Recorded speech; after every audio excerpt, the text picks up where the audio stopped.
الانبیاء والمرسلین نبینا محمد وعلی آلہ وصحبہ اجمعین ومن تبعہم بإحسان الی یوم الدین اما بعد اعوذ باللہ من الشیطان الرجیم بسم اللہ الرحمن الرحیم لا اکراہ فی الدین قد تبین الرشد من الغی فمن یکفر بالطاغوت ویؤمن باللہ فقد استمسک بالعروۃ الوثقی لا انفصام لها واللہ سمیع علیم۔ صدق اللہ العظیم۔ معزز سامعین، یہ بہت مشہور آیت ہے۔ یہ آیت الکرسی کے بعد کی آیت ہے سورہ بقرہ کی۔ اس سے پہلے کا جو درس تھا اس میں ایک آیت ذکر کی گئی تھی، وَإِنْ أَطَعْتُمُوهُمْ إِنَّكُمْ لَمُشْرِكُونَ۔ اب سبقت لسانی کہہ لیجئے یا کچھ اور، ہمارے پاس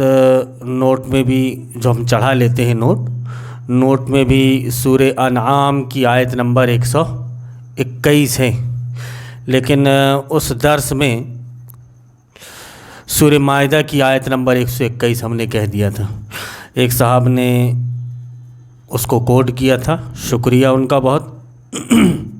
وہ سورہ انعام کی آیت نمبر 121 ہے،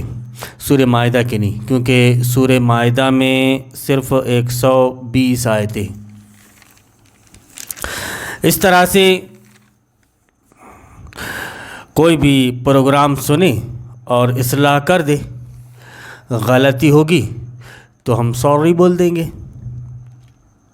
کہ ٹھیک ہے صاحب، ہم سے یہاں پر غلطی ہو گئی، اور جیسا آپ کہہ رہے تھے ویسا صحیح ہے، ہم جو کہہ رہے تھے ویسا صحیح نہیں ہے۔ یہ جو آیت ابھی ہم نے آپ کے سامنے پیش کی کہ لا اکراہ فی الدین قد تبین الرشد من الغی فمن یکفر بالطاغوت ویؤمن باللہ فقد استمسک بالعروۃ الوثقی لا انفصام لها واللہ سمیع علیم، یہ بہت مشہور آیت ہے، اور اس میں یہ بیان کیا گیا کہ دین میں کوئی زور زبردستی نہیں، رشد کو غی سے نکال کر الگ کر دیا گیا۔ اس سے پہلے بھی میں آپ کے سامنے ذکر کر چکا ہوں کہ شیخ الاسلام محمد بن عبد الوہاب رحمۃ اللہ علیہ نے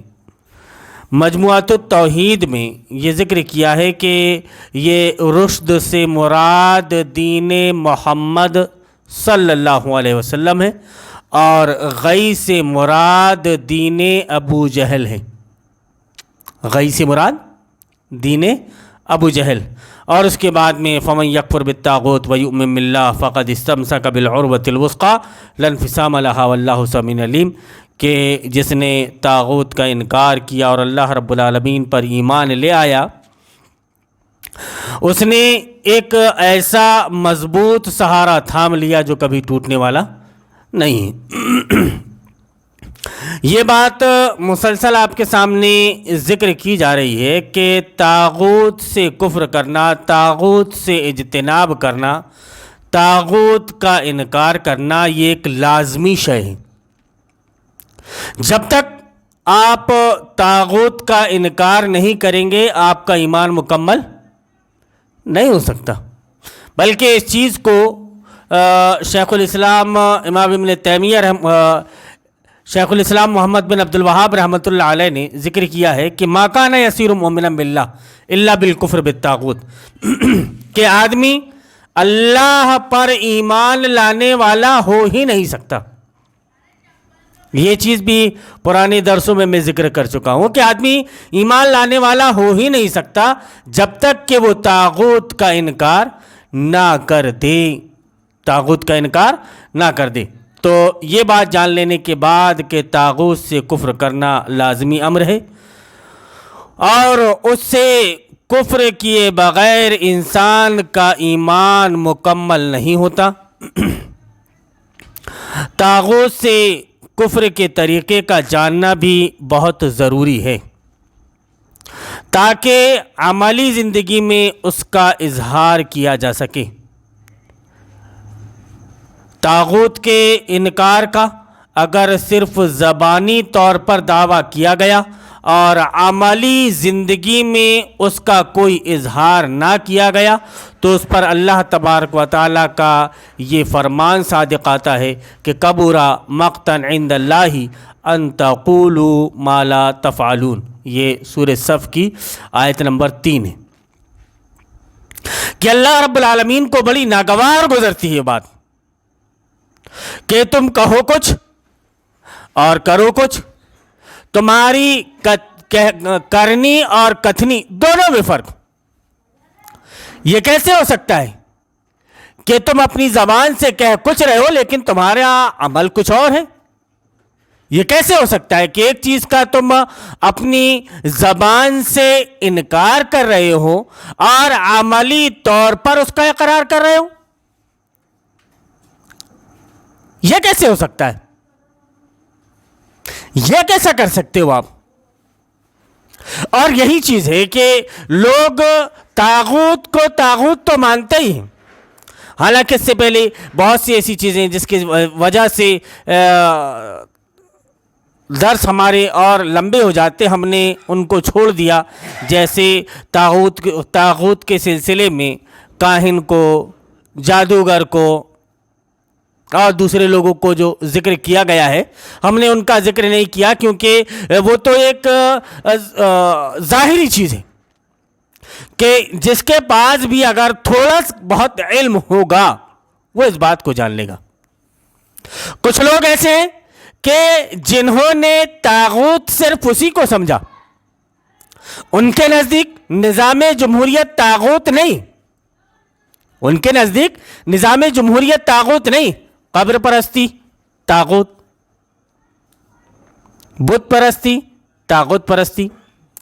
کاہن اور ساحر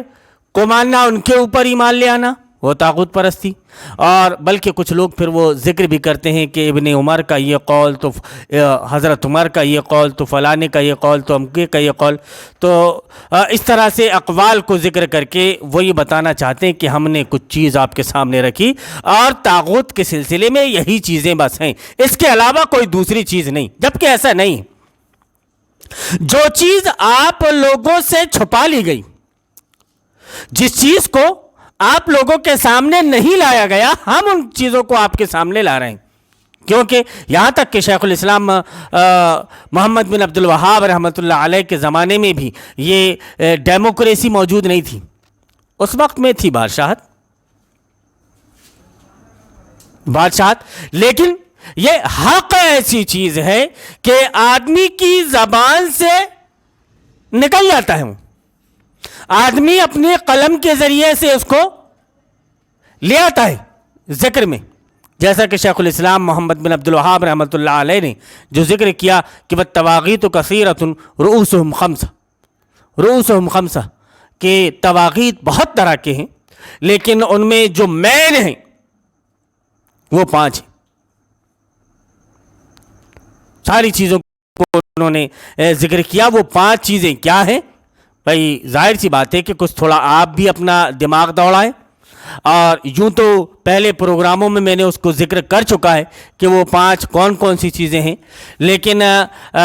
اس سلسلے میں آپ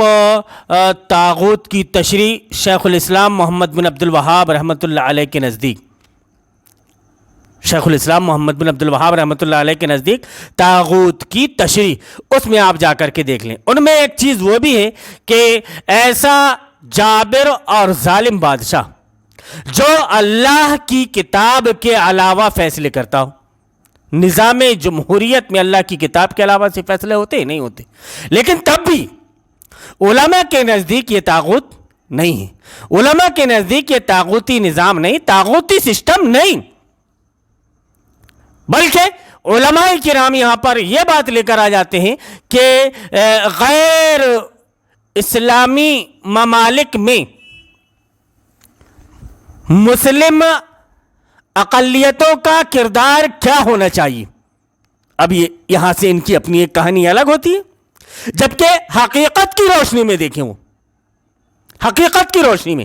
کہ کتاب اللہ میں کیا ذکر ہے، سنت رسول اللہ میں کیا ذکر ہے،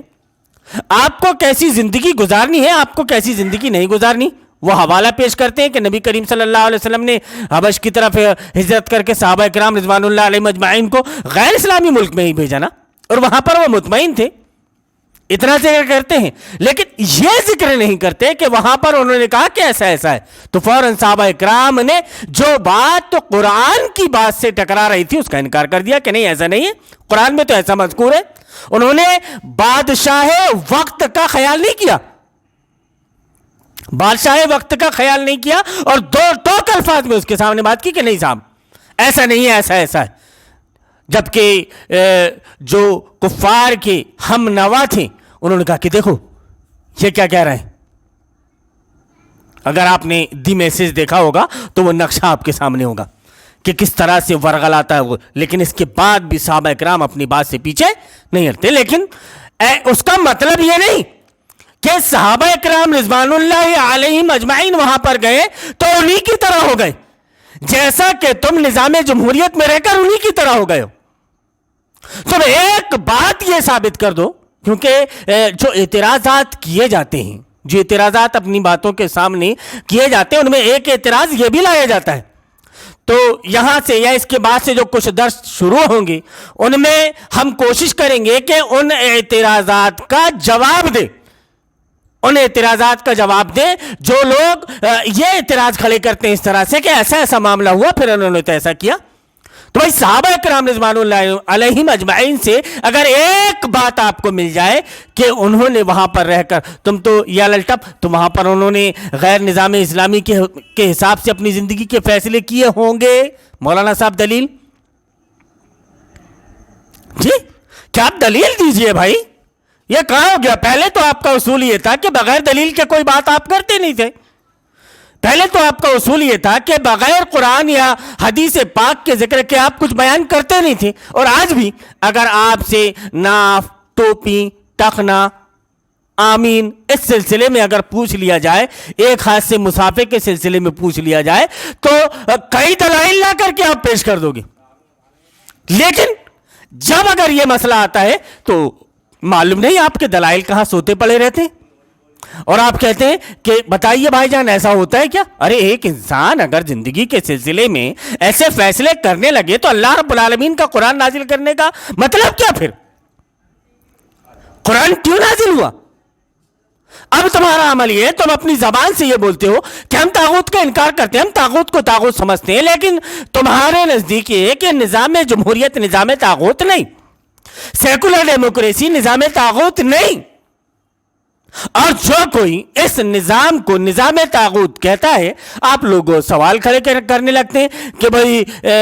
آپ یہ بتائیے مولانا صاحب، آپ یہ بتائیے مولانا صاحب کہ آپ خلافت جو قائم کریں گے، خلافت جو قائم کریں گے تو وہ کس مسلک کے مطابق ہوگی؟ ارے ہم نے پہلے ہی ذکر کر دیا کہ اسلام میں کوئی مسلک اور کوئی فرقہ نہیں، کوئی مسلک اور کوئی فرقہ نہیں. علامہ ناصر الدین البانی رحمۃ اللہ علیہ نے سلسلۃ الاحادیث الصحیحہ میں باضابطہ ایک ہیڈنگ باندھی کہ لا فراق ولا احزاب فی الاسلام انما جماعت و خلیفۃ، کہ اسلام میں کوئی مسلک کوئی فرقہ نہیں، صرف ایک جماعت اور اس کا ایک خلیفہ. یہ تو مسلک تم نے تیار کیا کر رکھا ہے، یہ تو فرقے تم نے بنا رکھا ہے. اب تمہارے دماغ میں پشو پیش یہ کہ اگر خلافت قائم ہوگی تو کس مسلک کے مطابق، کس مذہب کے مطابق؟ جو طریقہ نبی کریم صلی اللہ علیہ وسلم نے رائج کیا تھا وہی طریقہ رائج کریں. اس کے لیے ہم آپ کو یہ تھوڑی کہہ رہے ہیں کہ نکل جائیں آپ اور جہاد کرنے لگے. ابھی ابتدائی مرحلے میں پہلا کام طاغوت کا انکار تو کرو. آپ طاغوت کو طاغوت تو سمجھو، آپ اس کا انکار تو کرو. تم عملی طور پر اللہ کو مان رہے ہو، قولی طور پر تم اللہ کو مان رہے ہو, قولی طور پر تم یہ کہہ رہے ہو کہ ہم نے اللہ کو مان لیا, ہمارا سب کچھ اللہ ہے. نماز میں بھی تم پڑھ رہے ہو ایاک نعبد و ایاک نستعین, کہ اللہ رب العالمین ہم تیری ہی عبادت کرتے ہیں اور تجھ ہی سے مدد طلب کرتے ہیں. گویا تیرے علاوہ کسی کی عبادت ہم نہیں کرتے, تیرے علاوہ ہم کسی کی بات نہیں مانتے. دعا بھی کر رہے ہیں کہ غیر المغضوب علیہم ولا الضالین, کہ اللہ رب العالمین تو ہمیں مغضوب علیہم اور ضالین کے راستے پر چلنے سے بچا. دعا بھی کر رہے ہیں, لیکن معلوم نہیں علماء کی عقل کو کیا ہو جاتا ہے کہ اللہ رب العالمین سے جن لوگوں کے راستے پر چلنے سے وہ مانگ رہے ہیں دعا کہ اللہ ان کے راستے پر ہم کو چلنے سے بچا, پھر انہی کے راستے پر چل رہے ہیں. نہیں, ان کے نزدیک اصل میں کیا ہے, یہود و نصارہ کا جو راستہ ہے وہ راستہ, سمجھ رہے ہیں ہم, وہ راستہ جو انہوں نے انبیاء کرام علیہ الصلوۃ والسلام کے زمانے میں اختیار کیا تھا. جیسا انہوں نے قرآن میں تحریف اور تبدیلی کر دی تھی, تو یہ دعا کرتے ہیں کہ اللہ رب العالمین ہم کو تو ان کے راستے پر چلنے سے بچا. جیسا ان لوگوں کا یہ حال تھا کہ انبیاء کرام علیہ الصلوۃ والسلام کے ساتھ میں ایسے ظلم اور ستم انہوں نے کیے, آروں سے چیر ڈالا گیا, انبیاء کرام کو پریشان کیا گیا, سولی پر لٹکانے کی ناپاک کوشش کی گئی. تو یہ چاہتے ہیں کہ ہم ایسا نہ کریں.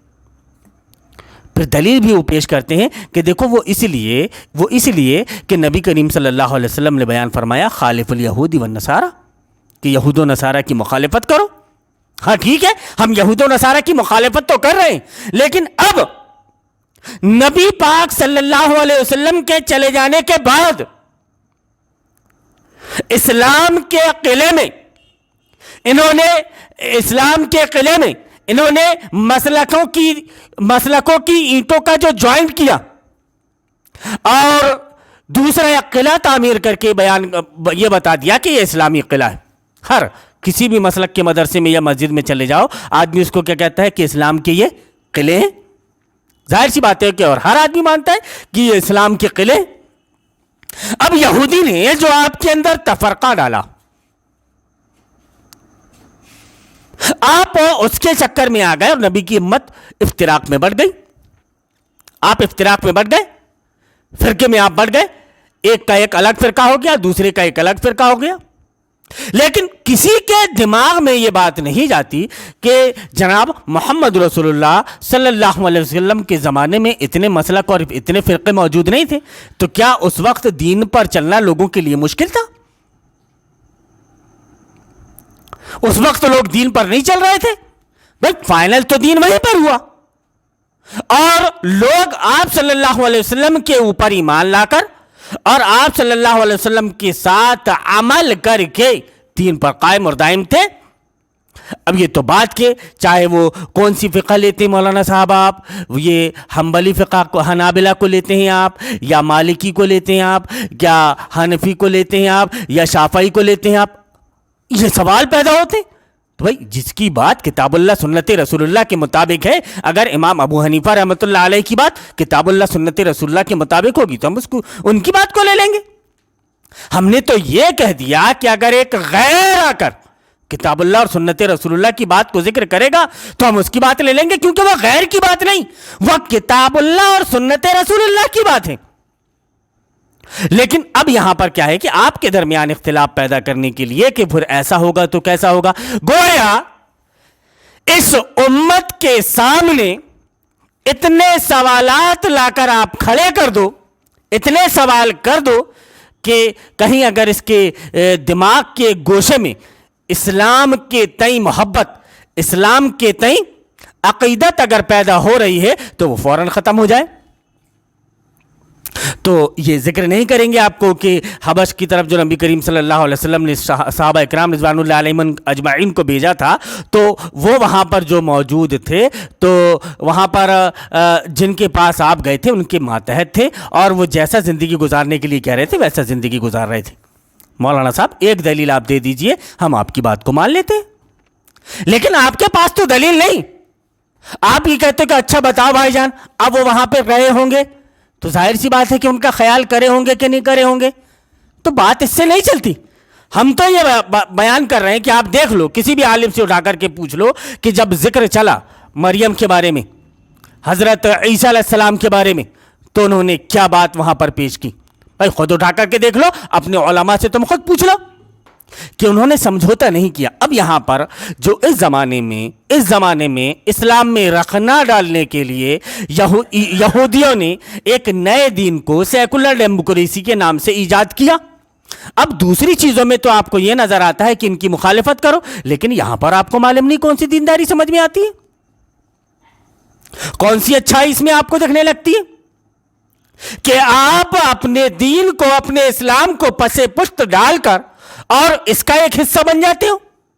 یہ کیسے ہو سکتا ہے؟ اللہ رب العالمین بیان فرماتا ہے کبر مقتا عند اللہ ان تقولوا ما لا تفعلون. اللہ رب العالمین کو بڑی ناگوار گزرتی ہے یہ بات کہ تم وہ چیز کہو جو تم لوگ کرتے نہیں ہو. آج دیکھو گے کہ بیشتر افراد کا اس پر عمل ہے کہ وہ زبان سے بولتے کچھ ہے اور ان کا عمل کچھ اور ہوتا ہے. جیسا کہ اس سے پہلے کے درسوں میں بھی میں نے آپ کے سامنے ذکر کیا کہ آدمی کے دل کے اندر کیا ہے اس کا پریکٹیکل وہ بتاتا ہے. جو کچھ وہ پریکٹیکل کرے گا پریکٹیکل میں کھل کر سامنے آئے گا کہ اس کے دل کے اندر اصل ہے کیا. زبان کے بولنے پر آدمی کسی اپنی زبان سے کچھ اگر کہہ رہا ہے تو اس کی زبان پر آپ اعتبار نہ کریں کہ یہ ایسا کہہ رہا ہے، یہ ایسا کہہ رہا ہے. آپ اس کے عمل کو دیکھیں کہ اس کا عمل کیسا ہے. ایک ہی آدمی یہ کہہ رہا ہے کہ یہ کفر ہے اور پھر جا کر اسی کا ساتھ دے رہا ہے، تو آپ کیا سمجھو گے کہ اس کے کہنے پر کہنے کو صحیح مانے ہم یا اس کے عمل کو صحیح مانے. اور اس دویدھا میں آج ہندوستان کی عوام ہے کہ یار علماء ایک طرف تو یہ کہتے ہیں لیکن دوسری طرف ان کا خود عمل یہ ہوتا ہے اب ہم کریں تو کیا کریں. اسی وجہ سے علماء کرام کئی طرح کی تعویلات لا کر آپ کے سامنے پیش کرتے ہیں کہ بھائی ایسا نہیں ایسا ہے، وہ ایسا نہیں ایسا ہے. وہ حضرت یوسف علیہ السلام آخر عزیز مصر کے ہاں نوکری کرنے کو انہوں نے قبول کر لیا تھا کہ نہیں؟ انہوں نے کہا تھا کہ اجعلنی علی خزائن الارض، کہا تھا کہ نہیں کہا تھا انہوں نے؟ مولانا صاحب آپ کو کچھ تو معلوم ہی ہے ہی نہیں. آپ نے قرآن میں آیت پڑھی ہے کہ نہیں پڑھی؟ جی صاحب ہم نے پڑھی تو ہے یہ آیت. تو پھر یہ بتاؤ آپ سب سے پہلے کہ حضرت یوسف علیہ السلام نے وہاں پر جو زمین کے خزانوں کو جو سنبھالا، زمین کے جو خزانوں کو سنبھالا، تو عزیز مصر کے قانون کے مطابق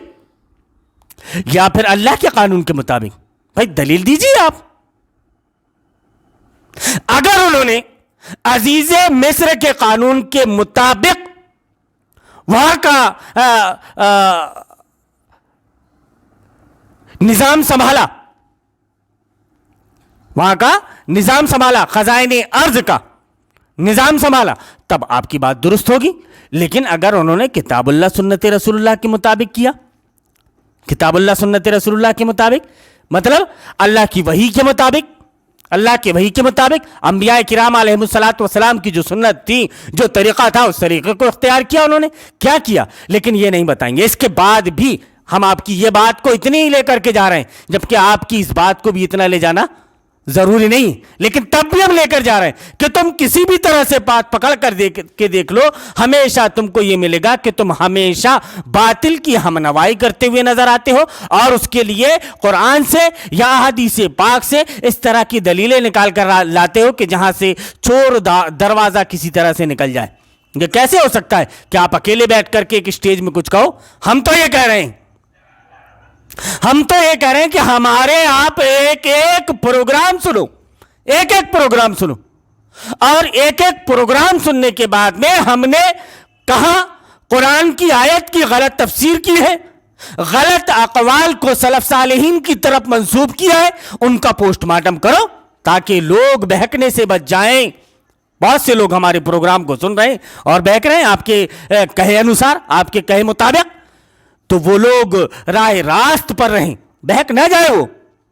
اسی لیے آپ پر یہ ضروری ہے کہ آپ کو لگ رہا ہے کہ نہیں یہ غلط چیز ہے اور یہ چیزیں عوام کے سامنے نہیں آنی چاہیے، تو چونکہ اب یہ چیزیں عوام کے سامنے آ چکی، اب آپ کو چاہیے کہ اس کا پوسٹ مارٹم کرو، اس کا پوسٹ مارٹم کرو اور لوگوں کو بتاؤ کہ یہ دیکھو انہوں نے یہ چیز یہاں پر یہ ذکر کی ہے، جبکہ ایسا نہیں ہے، کتاب میں یہ حوالہ موجود نہیں ہے یا یہ چیز وہاں پر نہیں پائی گئی، تب بات کچھ بنے۔ لیکن نہیں صاحب، ہم ویسا نہیں کر سکتے۔ کیوں؟ کہ اگر ہم ویسا کریں گے تو پھر ظاہر سی بات ہے کہ عوام سمجھ لے گی کہ صحیح کیا ہے غلط کیا، دودھ کا دودھ پانی کا پانی ہو جائے گا، اچھائی اور برائی دونوں سامنے آ جائیں گی، حق اور باطل دونوں سامنے آ جائیں گے۔ اب یہ جو آیت ہم نے آپ کے سامنے ذکر کی کہ کبر مقتا عند اللہ ان تقولوا ما لا تفعلون، یہ سورہ صف کی آیت نمبر 3 ہے کہ اللہ رب العالمین کو بڑی ناگوار گزرتی ہے یہ بات کہ تم ایسی چیز کہو جس پر تمہارا عمل نہ ہو۔ مطلب یہ کہ تمہارے قول اور عمل میں تضاد بالکل نہیں ہونا چاہیے، آپ جیسا کہہ رہے ہو ویسا آپ کا عمل ہو۔ آپ اگر طاغوت کا انکار کر رہے ہو تو عملی طور پر آپ طاغوت کا انکار کرو، رکھنے مت ڈالو لوگوں کے راستے میں جو طاغوت کو طاغوت بول رہے ہیں، کیونکہ تمہارے دل ایسے ہیں جو اللہ سے نہ ڈر کر کسی اور سے ڈر رہے ہیں، تو جیسے یہ طاغوت کے بارے میں کوئی تشریح آتی ہے تو تمہارے دل دھک دھک دھک دھک کرنے لگتے ہیں۔ تم اللہ کا نام لو، اللہ کے نام کو بلند کرو، اس کے کلمے کو بلند کرنے کی کوشش کرو، اللہ رب العالمین تمہارا حامی اور مددگار ہوگا۔ شیخ الاسلام محمد بن عبد الوہاب رحمۃ اللہ علیہ فرماتے ہیں کہ طاغوت سے کفر کے معنی یہ ہیں کہ طاغوت سے بیزاری کا اعلان کیا جائے، طاغوت سے بیزاری کا اعلان کیا جائے اور اس کے گمراہ اور کافر ہونے کی گواہی دی جائے۔ جی، طاغوت سے بیزار ہونے کا اعلان کیا جائے اور اس کے گمراہ اور کافر ہونے کی گواہی دی جائے۔ لیکن تمہارا مسئلہ بالکل الگ ہے، تم کیا کر رہے ہو کہ اس سے بیزاری کا اعلان نہ کر کے بلکہ اس سے دوستی کا اعلان کر رہے ہو، پہلی چیز۔ دوسری چیز، اس کے کافر ہونے کی گواہی دینے کی بجائے میں تم یہ کہہ رہے ہو کہ وہ موحد ہے۔ نہیں، اگر آدمی کو اگر ووٹ دے دیتا ہے تو مرتد نہیں ہوتا مولانا صاحب، آپ غلط کہہ رہے ہو، آپ کو ایسا نہیں بولنا چاہیے۔ اور چیلنج کر رہے ہو آپ، ہاں تو چیلنج کر رہے ہیں تو چیلنج کو قبول کرو نا بھائی، آپ چیلنج کو کیوں نہیں قبول کر رہے ہو؟ اگر آپ قبول نہیں کر رہے ہو تو اس سے یہ سمجھ میں آتا ہے کہ سم تھنگ از رانگ، کچھ گڑبڑ تو ہے۔ وہ کیا گڑبڑ ہے؟ اسی گڑبڑ کو آپ عوام کے سامنے نہیں آنے دینا چاہتے۔ تو یہ ہے کہ یہ کون کہہ رہا ہے؟ میں تھوڑی کہہ رہا ہوں، شیخ الاسلام محمد بن عبد الوہاب یہ کہہ رہے ہیں کہ طاغوت سے کفر کے معنی یہ ہیں کہ طاغوت سے بیزاری کا اعلان کیا جائے، جبکہ آج کا مسلمان طاغوت سے بیزاری کا اعلان نہیں کر رہا ہے۔ اور یہ کہتے ہیں کہ اس کے گمراہ اور کافر ہونے کی گواہی دی جائے۔ آپ اس کے گمراہ ہونے کی بھی گواہی نہیں دیتے اور اس کے کافر ہونے کی بھی گواہی نہیں دیتے، اور اس سے نفرت کی جائے، اگرچہ وہ طاغوت بھائی، باپ یا کسی اور رشتہ دار کی صورت ہی میں کیوں نہ ہو، کسی بھی شکل میں کیوں نہ ہو، آپ کو اس سے بیزاری کا اعلان کرنا ہے، اس سے نفرت کرنا ہے، کسی بھی صورت میں کیوں نہ ہو۔ اگر کوئی شخص کہتا ہے کہ میں صرف اللہ کی عبادت کرتا ہوں مگر قبروں اور مزاروں یا ان پر بنے ہوئے قبوں کے بارے میں کچھ نہیں کہتا، ان پر کوئی اعتراض نہیں کرتا، تو ایسا شخص لا الہ الا اللہ کی گواہی میں جھوٹا ہے۔ اب یہ دیکھ لیجیے آپ کہ اب یہاں پر اس بات کو آپ شامل کر لیجیے آپ کہ ایک آدمی کیا ہے کہ قبر کی اور مزاروں کی اور ان پہ بنے ہوئے قبوں کی، یا پھر ایک ایسے نظام کی جو نظام اسلام کے بالکل مخالف ہو، اس نظام کی یہ کہتا ہے کہ میں ان کی عبادت نہیں کرتا، ان کی عبادت نہیں کرتا، اور اس کا حال ساتھ میں یہ بھی ہے کہ اس پر وہ کوئی اعتراض نہیں کرتا، ان کی عبادت تو نہیں کرتا، یہ صحیح بات ہے، وہ اس کی عبادت نہیں کرتا، آدمی ان کے سامنے جا کر کے جھکتا نہیں، ان کے سامنے اپنے ماتھے کو نہیں ٹیکتا، لیکن کیا ہے کہ ان پر کوئی اعتراض نہیں کرتا، تو ایسا شخص لا الہ الا اللہ کی گواہی میں جھوٹا ہے۔ وہ آدمی لا الہ الا اللہ کی گواہی کو لا الہ الا اللہ کی گواہی میں جھوٹا ہے، وہ لا الہ الا اللہ کے مطلب ہی کو نہیں سمجھا کہ لا الہ الا اللہ کیا ہے، نہ تو اس کا اللہ پر ایمان ہے اور نہ ہی اس نے طاغوت کا کفر کیا۔ مجموعۃ الرسائل والمسائل النجدیہ، جلد نمبر 4 صفحہ نمبر 33۔ آپ یہ چیز شیخ الاسلام محمد بن عبد الوہاب رحمۃ اللہ علیہ کی اٹھا کر کے دیکھ لیں، آپ کو سمجھ میں آ جائے گا۔ لیکن نہیں، آپ جو حوالے دے رہے ہیں، ہم نے ان حوالوں کو دیکھ لیا،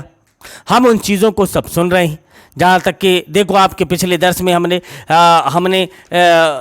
یہ جو ذکر کر دیا تھا کہ وَإِنْ أَطَعْتُمُوهُمْ إِنَّكُمْ لَمُشْرِكُونَ،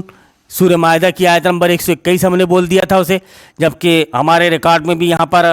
یہ لکھا ہوا ہے، کوئی بھی چیز ہم بیان کرنے سے پہلے اس کو لکھ لیتے ہیں کہ کہیں ایسا نہ ہو کہ ہم جو کچھ بیان کر رہے ہیں اور ہم نے کوئی چیز بیان کر دی اس کو ہم نے لکھا نہیں، حوالہ ہم نے لکھا نہیں، کوئی پوچھ لے تو پھر ہم کہاں سے حوالہ دیں گے؟ تو ہم نے لکھ لیا، اس کو لکھا ہوا ہے ہم نے سورہ انعام آیت نمبر 121، لیکن وہ سبقت لسانی کی وجہ سے سورہ مائدہ آیت نمبر 121 نکل گیا تھا، تو ایک صاحب نے باضابطہ اصلاح کی صاحب کہ وہ سورہ مائدہ کی آیت نمبر 121 نہیں، سورہ انعام کی آیت نمبر 121 ہے۔ ہاں، تو ہم ایسے لوگوں کا شکریہ ادا کریں گے کہ جی صاحب آپ کا بہت بہت شکریہ، بہت بہت شکریہ کہ آپ نے یہ اصلاح کی۔ کیوں کہ کہیں ایسا ہوتا کہ مخالفین اس آیت کو لے کر کے یا اس بات کو لے کر کے اور پروپیگنڈا کرتے، اس سے پہلے ہی ہم نے کہہ دیا کہ نہیں بھائی ٹھیک ہے۔ وہ ہمارے ریکارڈ میں بھی یہ موجود ہے کہ سورہ انعام کی آیت نمبر 121 سے سورہ مائدہ کی نہیں، سورہ مائدہ میں تو صرف آیت نمبر 120 تک ہے، اور 120 آ کر کے سورہ مائدہ ختم ہو گئی۔ اللہ رب العالمین سے ہم دعا کرتے ہیں کہ اللہ رب العالمین ہم جو کچھ سن رہے ہیں قرآن اور احادیث کی روشنی میں، تو ہمیں توفیق دے کہ ہم اس پر عمل کریں۔ وہ علماء کرام جو اس کی مخالفت میں، اللہ ان کو توفیق دے کہ وہ کم از کم اس مسئلے میں مزید تحقیق کریں اور ہماری اصلاح کریں۔ اگر ہم اس سلسلے میں غلط بیانی سے کام لے رہے ہوں تو، لیکن تحقیق کرنے کے بعد میں، ایسا نہیں کہ آدمی یہ بول دے کہ ایسا ہوتا ہے کیا، ویسا ہوتا ہے کیا، کچھ دیکھنا پڑتا ہے، کچھ سمجھنا پڑتا ہے، یہ ساری چیزیں بالکل نہیں چلیں گی۔ ہم کو آپ اگر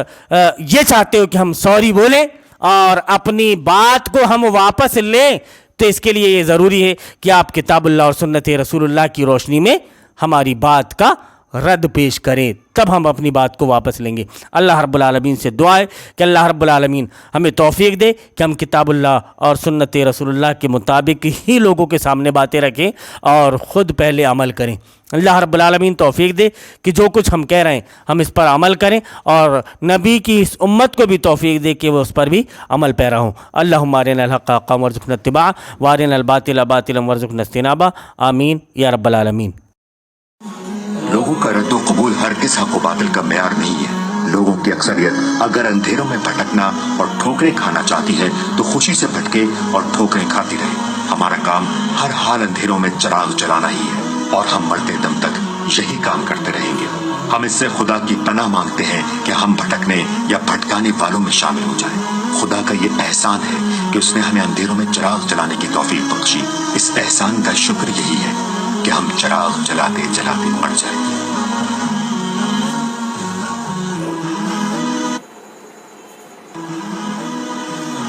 یہ شریعت بزدلوں اور نامردوں کے لیے نہیں اتری ہے، نفس کے بندوں اور دنیا کے غلاموں کے لیے نہیں اتری ہے، ہوا کے رخ پر اڑنے والے خس و خاشاک اور پانی کے بہاؤ پر بہنے والے حشرات الارض اور ہر رنگ میں رنگ جانے والے بے رنگوں کے لیے نہیں اتری ہے۔ یہ ان بہادر شیروں کے لیے اتری ہے جو ہوا کا رخ بدل دینے کا عزم رکھتے ہیں، جو دریا کی روانی سے لڑنے اور اس کے بہاؤ کو پھیر دینے کی ہمت رکھتے ہیں۔